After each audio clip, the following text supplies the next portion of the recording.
ملا، وہ اگر اتنا بڑا تھا تو رحمانیت کے ماتحت جو انعام ہوگا وہ یقیناً بہت بڑا ہوگا۔ اس کا اندازہ تم کیسے کر سکتے ہو؟ تم یہ نہ سمجھو کہ تم کو رحیمیت کے ماتحت جو جزا ملی وہ آخری انعام ہے، بلکہ رحمانیت کے تحت جو انعام ملے گا وہ بھی باقی ہے۔ سبحان اللہ۔ اور رحمانیت کے تحت جو اللہ تعالیٰ اپنی نعمتوں سے حصہ دے گا، اس کا تم اندازہ کیسے کر سکتے ہو؟ رحمان کا دوسرا معنی ہے، لفظ رحمان سے اس طرف بھی اشارہ ہے کہ جن کاموں کی جزا تمہیں دی جا رہی ہے دراصل اس میں تمہارا کوئی کمال ہی نہیں ہے، بلکہ ہم نے جو فضل تم پر کیا اس کے نتیجے میں تم نے یہ اعمال کیے تھے۔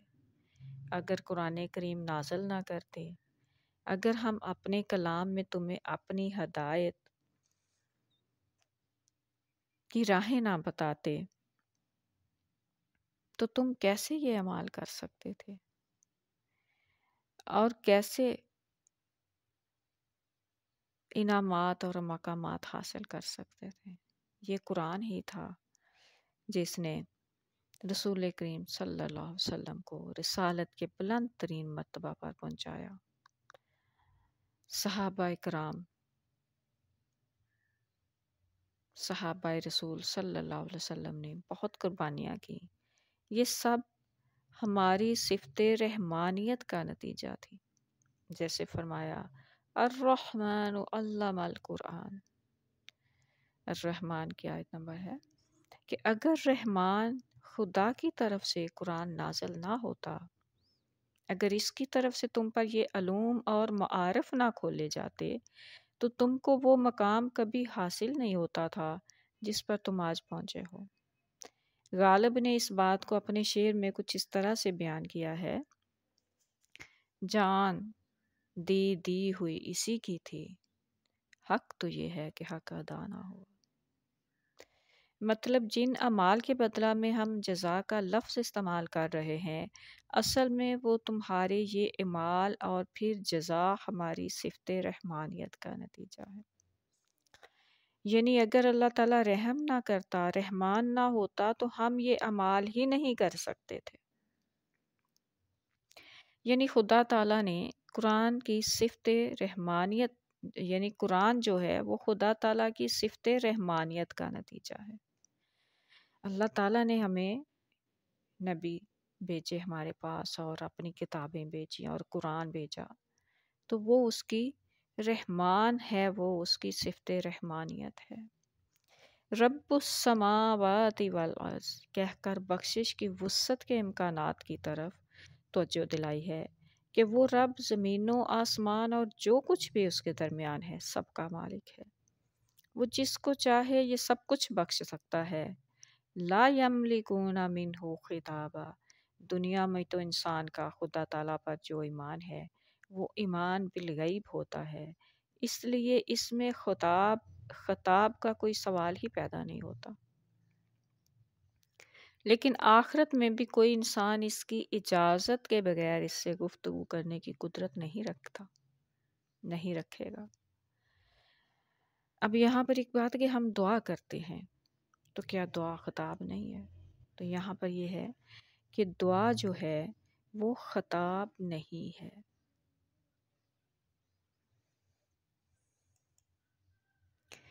دعا خطاب نہیں ہے۔ اللہ تعالیٰ سے دعا کرنا خطاب اس لیے نہیں کہلاتا کیونکہ خطاب کے معنی ہوتے ہیں آمنے سامنے ہو کر بات کرنا، اور اس کی کسی میں طاقت نہیں۔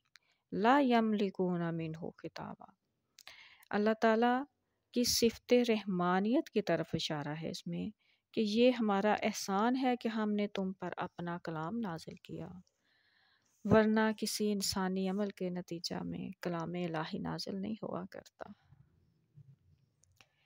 اسی طرح خدا سے کلام کی طرف اشارہ ہے کہ یہ چیز اختیاری نہیں ہوگی، ورنہ یہ مراد نہیں کہ ایسا ہوگا ہی نہیں۔ ہاں، کسی انسان میں اس سے خطاب کرنے کی طاقت نہیں، وہ آپ جب فضل نازل کرنا چاہے نازل کر دیتا ہے۔ بس یہ بات بتا دی وَمَا بَيْنَهُمَا الرَّحْمَٰنُ إِلَّا لَيَمْلِكُونَ خِطَابًا، کہ یہ تمہارے بس اور طاقت میں نہیں کہ تم اس قدر ترقی کرتے جاتے، تمہاری ترقی کلام الہی کے نتیجہ میں ہے۔ اور کلام الہی کیا ہے؟ خدا تعالیٰ کی صفت رحمانیت کا نتیجہ ہے۔ یہ طاقت اور زور سے حاصل نہیں کیا جا سکتا۔ سبحان اللہ، کتنا رحیم ہے اور رحمان ہے وہ خدا۔ وآخر الدعوانا ان الحمد للہ رب العالمین۔